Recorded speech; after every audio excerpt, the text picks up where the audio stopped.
Well, hello everyone, and happy International Women's Day. Yes, this right here is an actual tweet sent out by one undercover shitposter at Burger King's UK affiliate, whoever runs their social media. I had to screen cap it because obviously it got taken down because, well, I kind of figured it was either a hack or it was some kind of underlying wokester trying to make an edgy joke, but I really just wish that this was 100% the context of everything and they could have just moved on. But of course, Burger King is Burger Cuck because real kings do not kneel. And this is going to be a video dedicated to strong and powerful women and why they need to be treated as a protected class, even though they're 50% of the population and they are horrifically overrepresented in nearly every field. Only in fields of power and in which they think that they are entitled to hold prestigious places without having to do any of the work. And before we get too far, yes, there are some legacy men out there who just get handed positions of power that they are not entitled to, but that's not the point of this. Let's go with jokes. How about that? Burger King UK deliberately stirred controversy by tweeting that women belong in the kitchen. I agree. Thanks for joining me today. And no. Before pulling a woke bait and switch, yes, women belong in the kitchen. That's them. The fast food chain posted on its official UK account as if the imitation of the typical left liberal caricature of an unreconstructed social conservative. Or just somebody who's trying to rework the punchline to, why don't women wear watches? If they want to, of course, yet only 20% of chefs are women. We're on a mission to change the gender ratio in the restaurant industry by empowering female employees with the opportunity to pursue a culinary career. Yeah, is that what you're trying to do? Well, the people that you are empowering would be put out of a job by the $15 minimum wage and replaced by iPads. So what do we want? Robots with tits? Or a future where you have your mechanical workers go on strike because one of the genderless robots that was working the fry machine made an off-color joke that one of the female robots smelt like she was cooking a fish sandwich? Like, is that what we're after? Well, if you don't know the background, it's kind of funny that they point this out here. It was all for International Women's Day, a communist holiday institutionalized by Bolshevik dictator Vladimir Lenin and popularized in the United States and woke corporations in the West. And I don't know how long it's been around, obviously, the time of Vladimir Lenin, but it's only gained popularity ever since woke's been a thing, so for a few years. But all of this stuff is stupid, okay? Having a day, having a month to just celebrate somebody's immutable characteristics doesn't benefit anybody. You should be celebrating people for what they have accomplished, not for just having a pair of onions between your legs or an axe wound, or looking like you're medium rare or well done. Like, it does nothing but divide, and obviously, because International Women's Day institutionalized by Bolshevik dictator Vladimir Lenin, clearly this is another plot, and if you're well versed in the ideas of subversion that come over from the USSR, you understand that they just want to segregate everybody in order to pit them against one another. Just another one of those classic techniques. And I don't know if I buy this explanation by Burger King because it was just a funny joke, if I was being completely honest. And their explanation for such joke just seems like it's a little bit wishy-washy, which is something those chefs should be doing if they don't want a set of Irish sunglasses for International Women's Day. I jest, of course, but we need to make sure that all women are properly taken care of because they're just such delicate flowers. Even though they're some of the most vicious, backstabbing people on the face of the earth. You don't believe me? Just ask a woman about another woman's opinion of them. The people who hate the women the most are women themselves. Now, I make jokes, obviously. I don't take any of this seriously. I don't hate anybody. I like very few people. And at the end of the day, all of this stuff doesn't matter. Some days the comment section is exceptionally wonderful. There's a lot of thoughtful conversation that's going on.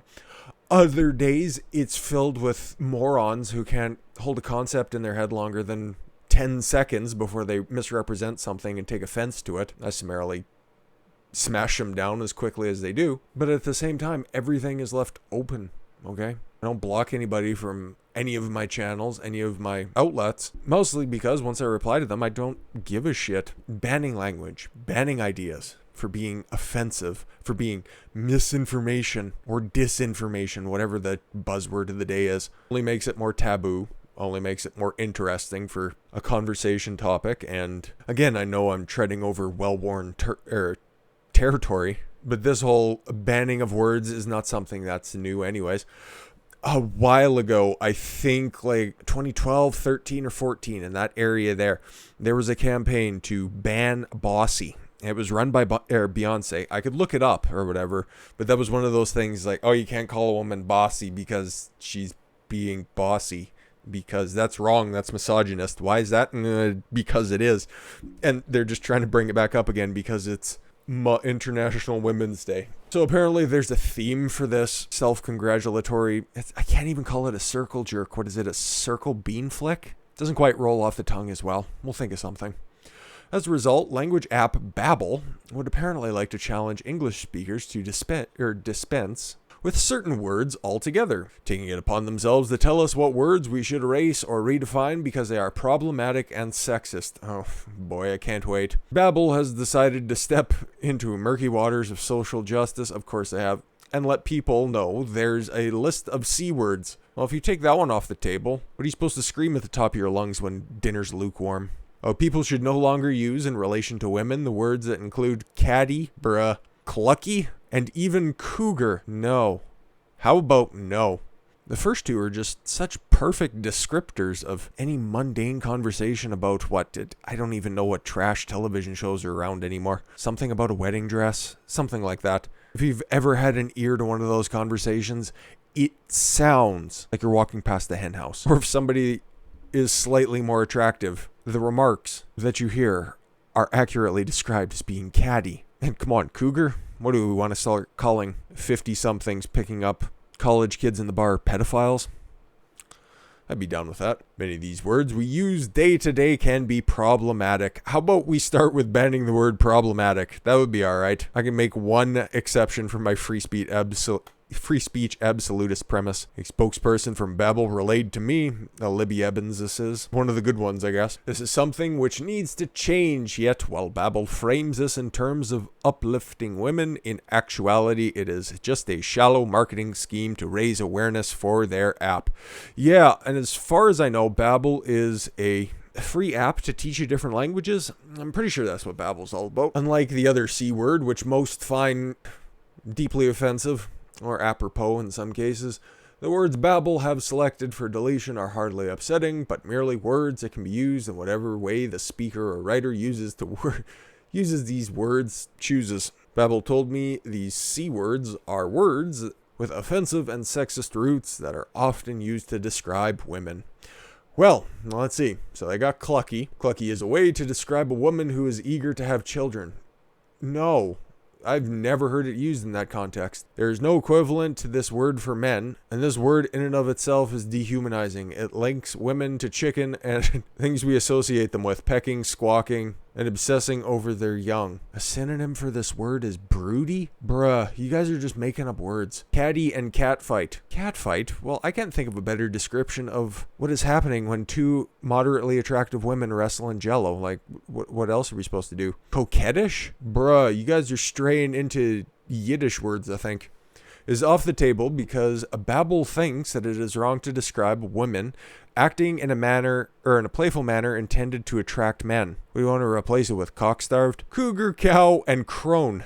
Okay, so we got old, fat, and what's crone? Cow and crone round out the list, with cow being used to describe, in other contexts, as referred to being as a dumb broad. Okay? Crone, Babbel notes, is also on the verge of reclamation, but in its capacity as describing an unattractive older women. No, that's called an old battle axe. What are you guys doing? I've never heard of that crone before. I tend to like all of these words. But just a little trick of the trade, if you really want to get under a woman's skin, just call them a male swear word. Like, just call them a cocksucker, an asshole, or a dickhead. They don't know how to take it. It's kind of like when you're going to be engaging in a fist fight and you just smack somebody across the face first. So they're just a little shocked first and foremost, and you can probably slip in a couple of quick jabs. But while apps want to protect women for being, I don't know, delicate flowers like they were back in the fucking 40s and 50s. I don't know when the world lost the plot, but those are the good old days. Now we have the White House issuing a statement on last night's, I guess, ex-royal interview with one of the most privileged women of all time. Like I said before, she is decently attractive, but at the same time, I remember that she is 35 years old, and that is at least 15 years past expiration. But on this very sacred International Women's Day, I think we need to highlight the most important woman to have ever womaned. And that is Meghan Markle, of course. White House praises courage of Harry and Meghan's revealing mental health struggles. Trust me, I could see that they had mental health issues from a mile away, but the fact that they came out and said that is just so stunning and brave. The White House on Monday praised the courage of Prince Harry and Meghan Markle. I don't think that is he still a prince? Because they had to renounce their Duke and Duchess ship. Is that the proper terminology? I don't know. We finally left the British colonies in the fucking 20th century. Took you long enough. With that said, for anyone to come forward and speak about their own struggles with mental health and tell their own personal story, that takes courage. Yes, on a primetime interview slot with Oprah Winfrey. It's stunning and brave. I just didn't want to be alive anymore. And that was very clear and real and frightening, said the bully. Oh, I'm sorry, Markle. Harry said there was a lot to work through with his father. Could you imagine following some bitch away from your nuclear family? Like taking somebody's leftovers, selling all your guns, moving to a foreign country, renouncing your heritage, all because she could probably suck a decent dick? Bruh, you're the prince. You are a prince. You are one of a handful. You could pull trim anywhere. Everybody knows the royal family. But no, that's not the only thing that came forward from that interview. And yeah, I hate to drag this up, but it's interesting because she is just such a self-involved human being. It was all about me. The couple said they felt trapped as royals. Meghan said she begged unsuccessfully for Harry's security to remain. Harry said the family literally cut him off because he's a 14-year-old girl, and he's living on money left by his mother. Oh, poor baby. In reference to rumors swirling about her wedding, I guess, Markle claimed it was actually Kate Middleton who made her cry. Really? Despite reports to the contrary. Aha. Oh, I remember those. Yeah, at the wedding. Weird that I'd remember this. Markle was being catty to Kate, and she ended up crying at the wedding because she's a terrible person. And those were more allegations from years back. Anyways, they were married in a private ceremony 3 days before their public wedding. Okay. They're now expecting a baby girl in the summer. That sucks. But want only 2 children. Floating a huge allegation, Markle said before the birth of her son, "Strap in, kids." There were internal concerns and conversations about how dark his skin might be when he's born.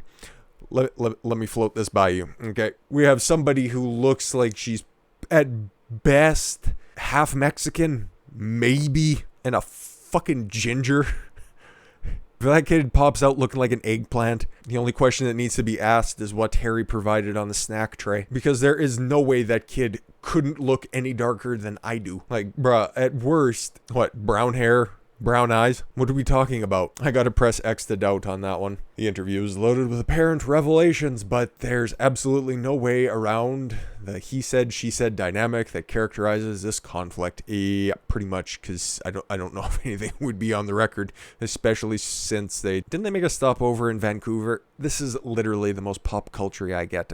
You just want to do this because it transitions nicely from International Simps Day. The Crown wants to protect itself. Harry and Meghan want to protect themselves as well, given the necessary public nature of their spat. Both sides must now manipulate the media in their favor to succeed, whether you love Markle or you hate her. I'd be alright if she just went away after this and got nothing, feel nothing for her. So it's not a binary choice in my mind. I'm just ambivalent towards her. What you're seeing is a curated media character striving to achieve an illusion of authenticity. But yeah, I'll link to this article because it details the rest of the stuff there. But yeah, I just needed to get in that concerns over if the kid was going to be black or not. Fucking stupid. There was really nothing else about it. Like they said in the headline there was nothing really going on. And Emily Jashinsky does a really decent job of doing some Yeoman's work there by watching the interview, apparently, and writing down all the headlines. Who cares about them? They mean absolutely nothing now that they have nothing to do with the royal family. The next time they'll be up in the news is when Meghan leaves Harry. He comes crying back. He starts hanging out with Prince Andrew. But other than that, I think her pulling of a quote from, I'm pretty sure that's Mad Men, right? Don Draper. Lover or hater, the best approach to Meghan Markle is to simply not think about her at all. Yeah, unless something more revelatory comes out about this. Couldn't give less of a shit. There are far more impactful events and ideas that we can be covering, but on this very holy of days, it seemed only appropriate to highlight such a strong and powerful woman. Mostly because I couldn't find an article on what the recent going-ons with Caitlyn Jenner was, so I'll just have to settle for Markle. With that said, guys, thank you all very much for the gift of your time. I've been Don Consuelo. I want you to follow your gut and get after it. Take care, everyone.